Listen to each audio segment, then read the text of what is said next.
स्वागत है मेरे प्यारे मित्रों। तो फिर अभी हम फैन और वाई की कहानी को आगे बढ़ाते हैं और आज की शुरुआत में हमें दिखाया जा रहा है बीन फैन की बातें सुनकर मन ही मन सोच रहा होता है कि तो फिर मेरा तरकीब काम कर रहा है। उसके बाद बीन अपना नाटक जारी रखता हुआ फैन से कहता है कि फैन भैया, क्या आप मुझे यहाँ से भगा रहे हो? उसी वक्त पीछे से आवाज आता है सुंदर भैया कहे के, जो सुनकर फैन और बीन दोनों ही मुड़कर देखते हैं। और ये क्या, ये तो नान की दाइमा नान को लेकर वाई से मिलने के लिए आई है और नान को देखकर वाई बहुत ही खुश होता है।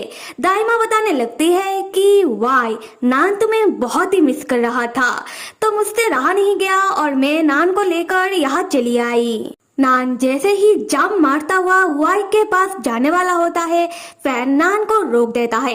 फैन कहता है कि नान, तुम्हारे सुंदर भैया को चोट लगा है तो तुम उनके ऊपर जाकर ऐसे मत कूदो, उन्हें दर्द होगा। बीन तब नान को देखकर मन में सोच रहा होता है कि हाय कितना क्यूट बच्चा है। खैर, नान कहाँ मानने वाला है। नान फिर भी दौड़कर अपने सुंदर भैया के पास जाता है और अपने सुंदर भैया को हक करने लगता है और वाई भी बहुत ही प्यार से नान को हक कर रहा होता है। वाई फैन से कहने लगता है कि फैन भैया आप फिक्र मत करो, मैं ठीक हूँ। तब नान कहने लगता है कि डैड, मैं तो बस सुंदर भैया को हक करना चाहता था, आप मेरे ऊपर विश्वास करो। तब फैन लाइक ठीक है बाबा। तब दाइमा वाई से कहने लगती है कि वाई बेटा, तुम मुझे माफ कर दो। अगर मैं तुम्हें ऐसे फोन नहीं करती तो शायद तुम्हें इतना चोट नहीं लगता, काश मुझे पहले पता होता। तब वाई कहता है कि आंट, आप ये क्या कह रही हो? आप तब कितना घबरा गई थी ये सोचकर कि शायद फैन भैया और नान खतरे में हैं। तब आप मुझे फोन नहीं करती तो किसे करती? आंट, आपने जो भी किया बिल्कुल सही किया, आपका कोई गलती नहीं है। असल में सच कहूँ तो मैं ही बहुत बड़ा बेवकूफ हूँ जो बिना सोचे समझे खुद को चोट लगवा दिया। तब फैन भी कहता है कि हाँ आंट, आपका इसमें कोई भी गलती नहीं है, तो फिर आप खुद को दोष मत दो। उसके बाद दाइमा वहां से जाने लगती है, फैन को लंच बॉक्स देती हुई और फैन से ये कहती हुई कि फैन, ये मेरी तरफ से एक छोटा सा तोहफा, तो तुम लोग खा लेना और शाम को आकर मैं नान को लेकर जाऊंगी। फैन दाइमा को उनके लिए इतना सब करने के लिए थैंक्स कहता है। दूसरी तरफ छोटा सा नान वाई से पूछ रहा होता है कि सुंदर भैया, ये जो लड़का यहाँ पर खड़ा है ये कौन है? तब वाई बताने लगता है कि ये तो वाई का खास दोस्त है।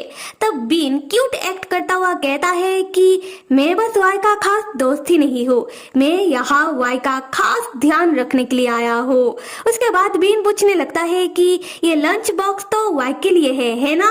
तो फिर चलो वाई, अभी खाने का वक्त हो गया है, मैं तुम्हें खाना खिला देता हूँ। फिर बीन जैसे ही लंच बॉक्स उठाकर वाई को खाना खिलाने के लिए वाई के पास आने लगता है, तब फैन बीन को रोक देता है। फैन कहता है कि बीन, तुमने बहुत काम कर लिया है, अभी थोड़ा काम मुझे भी करने दो, वाई को पसंद है अगर मैं उसका ध्यान रखता हूँ तो। तब बीन कहता है कि फैन भैया कोई बात नहीं, मैं वाई को पहले खाना खिलवा दूंगा, उसके बाद मैं उसका शरीर पोंछ दूंगा, आप फिक्र मत करो। उसके बाद बीन वाई की ओर देखकर आंख मारकर वाई को इशारा देता है। फिर वाई से पूछने लगता है कि वाई, बताओ फैन भैया को कि अगर मैं तुम्हारा ध्यान रखता हूँ तो इसमें तुम्हें कोई दिक्कत नहीं है। वाई को ना चाहते हुए भी अपना मुंडी हाँ में हिलाना पड़ता है। तब छोटे से नान को बहुत गुस्सा आता है। नान वाई को डांटता हुआ पूछने लगता है कि ये क्या सुंदर भैया, ऐसे तो आप कहते रहते हो कि मुझे दूसरे लोगों का टच पसंद नहीं है, पर ये लड़का तो आपको छू रहा है, आप इस लड़के को कुछ क्यों नहीं कह रहे हो? तब पीछे से फैन नान को डांटता हुआ कहता है कि नान चुप हो जाओ। दूसरी तरफ बीन जो मन में सोच रहा होता है कि वाह, इस छोटे से बच्चे ने कितना अच्छा सवाल पूछा है। खैर, नान तब अपने डैड से कहने लगता है कि डैड, आप मुझे क्यों डांट रहे हो? क्या आपको दिखाई नहीं दे रहा कि ये लड़का सुंदर भैया को सिर्फ छू ही नहीं रहा, ऊपर से कह रहा है कि ये लड़का मेरे सुंदर भैया को अपने हाथों से खाना खिलाना चाहता है। दूसरी तरफ फैन को भी बहुत गुस्सा आ रहा होता है, पर फैन अपने गुस्से को दबाते हुए नान को समझाते हुए कहता है कि कोई बात नहीं नान, और तुम इतने बदतमीजी से बात मत करो, बीन तुम्हारे सुंदर भैया का खास दोस्त है। नान तब बहुत ही गुस्से में वाई की ओर देखता है और अपने डैड से कह रहा होता है कि डैड, ऐसा कौन सा खास दोस्त होता है जो अपने दोस्त के साथ इतना चिपक रहा हो। डैड, क्या आपको कुछ भी समझ नहीं आ रहा? ये लड़का सुंदर भैया को अपने जाल में फंसाना चाहता है। और ये सुनकर तो फैन को ना चाहते हुए भी नान को मार कर चुप करवाना पड़ता है। फैन कहता है कि नान चुप हो जाओ, क्या तुमने फिर से टीवी में कोई अजीब सा मूवी देख लिया है? और तब बीच बचाव करता हुआ वाई को बीच में आना पड़ता है। वाई फैन को रोकता हुआ कहता है कि फैन भैया रुक जाओ, नान को मत मारो। नान बस छोटा सा बच्चा है, उसे कुछ भी समझ नहीं है। नान तब मार खाकर जोर जोर से रोने लगता है। तब बीन अपना नाटक जारी रखता हुआ कहने लगता है कि फैन भैया, मुझे लगता है कि आपको नान को लेकर बाहर चले जाना चाहिए क्योंकि बहुत ही शोर हो रहा है और वाई का तबीयत सही नहीं है और इतना शोर वाई के तबीयत के लिए भी सही नहीं है और वाई को खाना भी तो खाना है। नान तब रोते हुए वाई से कहने लगता है कि देखा इस लड़के को कैसे बात कर रहा है, मैं कह रहा हूँ आपसे, ये लड़का मेरा डैड का प्लेस लेना चाहता है। वाई तब परेशान होकर मन में सोचने लगता है कि अगर बीन का नाटक और 2 दिन चला तो शायद जो नान हमेशा वाई के फेवर में होता है वो नान वाई के खिलाफ चला जाएगा। पर अब जो ये नाटक शुरू ही हो गया है तो वाई को इस नाटक को एक अंजाम तक ले जाना ही होगा। और ये सोचकर वाई अपने दिल में पत्थर रखकर नान और फैन से कहता है कि आप दोनों बाहर जाओ। और ये सुनकर तो फैन चौंक जाता है। फैन तो पूछने वाला होता है कि वाई तुम, ये कहते हुए फैन थम जाता है। पर नान बात को पूरा करता हुआ पूछता है कि सुंदर भैया, आप क्या हम दोनों को यहाँ से भगा रहे हो? वाई जवाब देता है कि ऐसी बात नहीं है, मैं बस कुछ समय के लिए आप दोनों को बाहर जाने के लिए कह रहा हूँ। फैन तब नान को लेकर कमरे से बाहर जाने लगता है, वाई से ये कहते हुए कि वाई, अगर तुम्हें किसी भी चीज का जरूरत हो तो तुम मुझे बुला लेना। वाई हाँ में जवाब देता है। पर नान जो बहुत गुस्से में होता है, नान वाई से कहता है कि सुंदर भैया, आप हमारे साथ ऐसा कैसे कर सकते हो? ये सुनकर वाई अपना नजरें झुका लेता है। खैर, फैन और नान तो कमरे से बाहर चले जाते हैं। उसके बाद वाई बहुत ही गुस्से में अपना पिलो उठाकर बीन को पीटने लगता है और बीन से कहता है कि बीन, अगर तुम्हारा ये तरकीब काम नहीं किया और ये नाटक अपने सही अंजाम तक नहीं गया तो मैं तुम्हारे नाम का कब्र खोद दूंगा और उसके बाद तुम्हें तो पता ही है कि क्या होगा।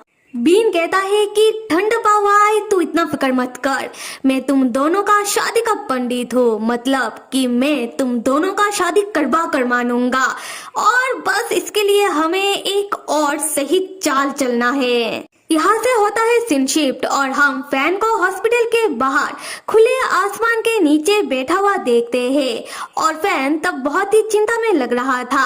उसी वक्त वाई पीछे से आता है और वाई को देखकर लग रहा है कि वाई अब पहले से ठीक है। खैर, वाई आकर फैन को अपना कोट पहनाता है और फैन से कहने लगता है कि फैन भैया, बहुत ही ठंड है बाहर, तो आपने अपना कोट क्यों नहीं पहना?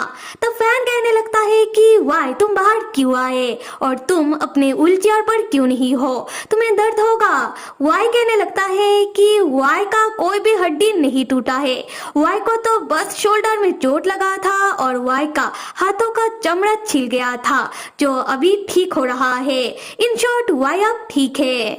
उसके बाद वाई आकर फैन के बाजू में बैठने लगता है पर फैन उठने लगता है।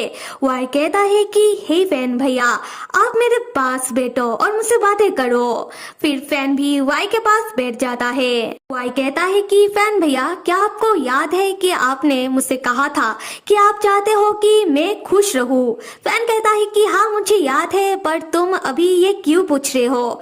तब वाई कहता है कि फैन भैया, मैं हमेशा से ही ये सोचता आ रहा हूँ, जब भी मैं आपके साथ होता हूँ सिर्फ उस समय ही मैं खुश रह पाता हूँ। और फैन भैया, मेरा ये इच्छा था कि मैं आपके साथ नान को बड़ा होता हुआ देखूं और जब नान बड़ा हो जाए तब हम दोनों के ही वर्ल्ड टूर पर घूमने के लिए बाहर चले जाए और ऐसे ही हम दोनों एक दूसरे का साथ निभाते हुए बूढ़े हो जाए।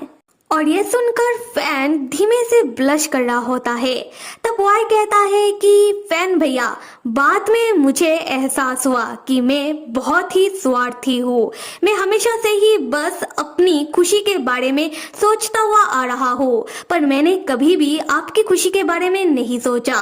तो फैन भैया, मैं अब से आपके साथ कभी भी किसी भी बात के लिए जबरदस्ती नहीं करूँगा। फैन तब चौंक जाता है। वाई बताने लगता है कि फैन भैया, अब सब कुछ ठीक है क्योंकि मुझे खुश रहने का अब दूसरा रास्ता मिल गया है। ये सुनकर फैन घबरा जाता है और हिचकिचाते हुए वाई से पूछता है कि वाई, कहीं तुम्हारा दूसरा रास्ता बीन तो नहीं है? वाई तब स्माइल करता हुआ कहता है कि हाँ, बीन ही है। और फैन भैया, बीन ने कहा कि वो एब्रॉड वापस चला जाएगा। तो फैन भैया, मुझे आपका परमिशन चाहिए था।